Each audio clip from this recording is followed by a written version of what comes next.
Hey, I got a confession. Been losing all momentum. Just because it's easy, but that don't make it better.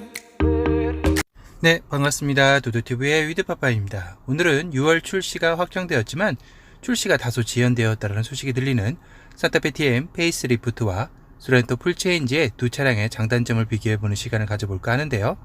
중형 SUV를 고민하신 분들이라면 한 번쯤은 소렌토, 산타페 두 차량을 비교해봤으리라는 생각이 듭니다. 지금 현대자동차를 홈페이지에 보면 이미 더 뉴 산타페의 사진이 올라와 있죠. 이번 공개된 사진이 예상도와 거의 흡사하게 나왔다라는 생각이 드는데요. 다만 조금 더 각졌던 날카로운 이미지가 다소 부드럽게 마감된 느낌이 듭니다. 헤드라이트에 예상되었던 T자형은 그대로 나왔고 그 사이가 나눠져서 약간 산타큘라 같은 느낌이 드는데요. 그리고 그릴이 이렇게 보니 이번 팰리세이드 캘리그래피 그릴 디자인을 그대로 가져왔다는 느낌이 드네요. 이 그릴이 이제 패밀리로 가나요? 제네시스는 크레스트 그릴, 현대차는 이 물고기 비닐 같은 모양을 계속 채택할 것 같습니다. 소렌토와 산타페를 이렇게 비교해보니 여러분의 선택은 어떠신가요? 역시나 사진을 보면 그리 커 보이지는 않는데요.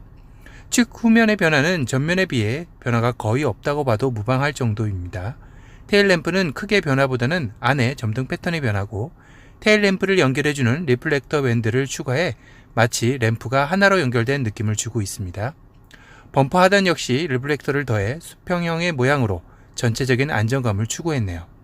현재까지 두 차량의 전장이 가장 궁금하실 거라는 생각이 드는데요. 소렌토 풀체인지의 경우는 이미 출시가 되었기 때문에 정확한 재현이 나와 있는 상황이죠. 전장은 4810mm, 전고는 1700mm, 전폭은 1900mm, 휠 베이스는 2815mm로 전세대에 비해 커졌습니다.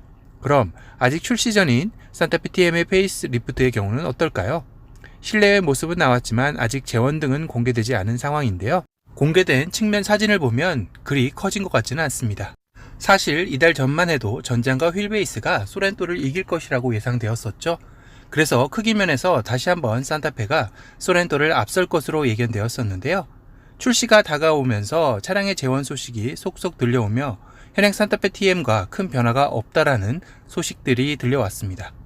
그로 인해 6인승 출시 없이 5인승 7인승만 출시될 것이라는 소식까지 들리고 있죠. 이건 산타페로서는 소렌토에게 상당히 밀릴 수밖에 없는 상황인데요. 소렌토의 독립 시트가 적용된 실내는 소비자들로 하여금 선택지가 많아진 부분인 만큼 큰 메리트가 여겨지는 부분입니다. 산타페에서는 이 선택지 하나가 사라진 것이니 이를 만회하기 위한 비장의 카드가 필요한 상황이 되어버린 거죠. 여러 가지 이유가 있겠지만 우선 바로 위 팰리세이드와의 차별성을 두기 위한 것이 하나일 테이고요. 현대차로서는 페이스 리프트라는 부분 변경에서 크기까지 늘리기에는 너무 많은 패를 보여주는 것이라 고심이 되었던 것 같습니다. 더군다나 짧아진 부분 변경 주기 역시 기존의 산타페 TM의 차주들의 반발도 부담스러웠을 것이라는 해석이 되는데요. 결국 현행과 동일한 사이즈로 나오면서 외관과 실내의 파격적인 변화를 택했죠. 그에 비하면 소렌토 풀체인지의 전면은 상당히 정숙하면서도 세련된 이미지를 구현해냈는데요. 정제되면서도 헤드램프와 그릴을 하나로 연결하여 타이거 페이스를 연상하는 모습으로 탄생하였습니다. 더욱더 둘의 극명히 나뉘는 전면의 모습인데요. 이 역시 현대 기아차의 큰 그림이 아닐까 싶네요. 두 차종의 이미지가 같았다면 상대적으로 고객들의 선택의 폭이 좁아드는 느낌이지만 이렇게 극명하게 차이를 둠으로써 같은 중형 SUV지만 선호도의 차이에 따라 선택의 폭을 넓혀준 느낌을 주는 것이라는 생각이 들었습니다. 소렌토의 실내는 K5 풀체인지의 기본적인 레이아웃을 따랐지만 소렌토만의 세로형의 대형 송풍과 크롬을 여기저기 사용하면서 처음에는 실내 인테리어가 눈에 익지 않아 어색했지만 계속 보다 보니 나름 고급감이 느껴지고 실제로 본 모습도 크롬이 그리 과하게 느껴지지는 않았습니다. 더 뉴 산타페 같은 경우의 실내는 어떨까요? 역시 이미 검증된 팰리세이드의 실내를 어느 정도 가져왔는데요. 디스플레이와 공조기의 모습은 현행 산타페에서 크기만 커졌지 큰 변화는 없이 그대로 가져온 느낌이고요. 다만 12.3인치의 풀 디지털 클러스터와 10.25인치의 디스플레이를 적용하여 소렌토 풀체인지와 맞췄다라는 생각이 듭니다. 팰리세이드와 마찬가지로 버튼식 전자변속기와 8단 습식 DCT가 적용되어 소렌토와 차이는 변속 레버가 버튼식이냐 다이얼식이냐의 차이를 뒀네요. 그리고 이 실내 사진을 보면 터레인 모드도 제공되는 것 같은데요. 팰리세이드에 비해 드라이브 모드가 3개 정도로 하나가 적은 느낌입니다. 팰리세이드는 컴포트, 에코, 스포츠, 스마트가 있었죠. 이 사진만으로는 이 중에 뭐가 빠졌는지는 정확히 보이지는 않는데요. 아마도 모양상으로는 컴포트, 스포츠, 그리고 스마트 같아 보입니다. 에코가 좀 빠진 것 같네요. 팰리세이드와 조금 다른 것은 양쪽에 토글러 스위치가 위치해 있습니다. 이건 뭘까요? 그리고 센터 터널 덮개가 팰리세이드는 세로인데 반해 더 뉴 산타페는 가로형으로 다릅니다. 아무래도 길이 면에서 길지 못하다 보니 가로형 모양으로 나눈 듯 하고요. 하지만 소렌토 풀체인지와 가장 큰 차이는 뭐니뭐니 해도 플랫폼의 차이겠죠. 소렌토는 3세대 플랫폼, 산타페는 3세대 플랫폼이 아닌 3세대 플랫폼 방식을 가져온 2.5 플랫폼 정도? 여하튼 이 부분을 만회하기 위해서는 위에 말씀드린 대로 내외관의 풀체인지급 변화도 있겠지만 가장 소비자들이 민감하게 느낄 만한 부분인 가격대를 왠지 소렌토보다는 약간씩 낮게 책정하지 않을까라는 조심스럽게 예측을 해봅니다.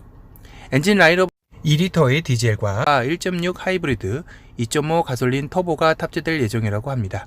하지만 1.6 하이브리드와 2.5 가솔린 터보는 초기 출시 라인업에서는 빠지고 추후 출시된다고 합니다. 과연 산타페 1.6 하이브리드의 인증이 어떻게 진행될지도 궁금해지는 부분이네요. 6월 중순이면 베일에 쌓인 산타페 TM의 재원이 공개될 텐데요. 소렌토 풀체인지와의 대결이 상당히 궁금해지는 시점입니다. 특히나 소렌토는 현재 기아 자동차 내에서도 지난달 9천여 대의 판매량을 올리면서 SUV 부문 1위를 하고 있는 만큼 그 인기가 식지 않고 있죠. 하지만 여러가지 결함 문제들로 골머리를 앓고 있기도 합니다. 이제 주사위는 던져졌고 선택은 소비자의 몫에 달려 있습니다. 여러가지로 풀어야 할 숙제가 많은 더 뉴 산타페의 모델인 만큼 과연 어떻게 해법을 찾아낼지도 지켜보는 재미가 있겠네요. 또 다른 신차 소식으로 찾아뵙겠습니다. 지금까지 도도튜브의 위드파파였습니다. 감사합니다. Hey, I got a confession. Been losing all momentum. Just because it's easy,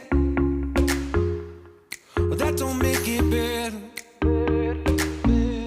I wanna dig my hands deep down in the dirt. Take a walk along the street if I'm feeling dessert. All of this convenience just doesn't work for me. I wanna play with fire, let me get hurt.